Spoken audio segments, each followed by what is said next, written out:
বন্ধু হ্যাঁ, কও। আমি তো মেলা দিন পরে বিদেশ থেকে আইছি এক কাম করি না ঘুরবার যাই না নে হবো নু তালি ঠিক আছে তাহলে ফটাফট ব্যাগে সব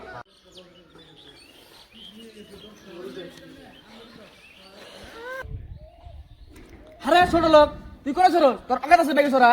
নাম ব্যাগে দিকে বন্ধু আজকে আমি গরিব দেখা তুই আজকে তাই আমাকে এভাবে অপমান করলে আমার পয়সা পাতি নাই তাই কি কয়েকদিন পরে তো আমার কাছে আর পয়সা পাতি গাড়ি করা চাপ ছোট লোক তুই গরিব গরিবই দেখবি তুই জীবনে ধরে হবি না থাক গেলাম না আমরা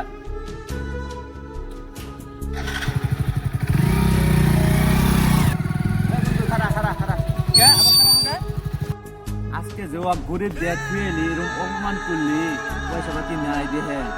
সারা জীবনে এক লগে থাকলাম ওর হাতে সেটা কিরম খারাপ পাবো তালি ওর তুই কি কর ঠিক আছে আমি তো খেয়াল করি নাই নুসে ওর বলে যাই যে কোনে হানি গেল খারাপ খারাপ পাইলো বানি ঠিক হয়েছে তাহলে যাই আমার ভুল হয়েছে অবশ্যই আমি মাপ চাই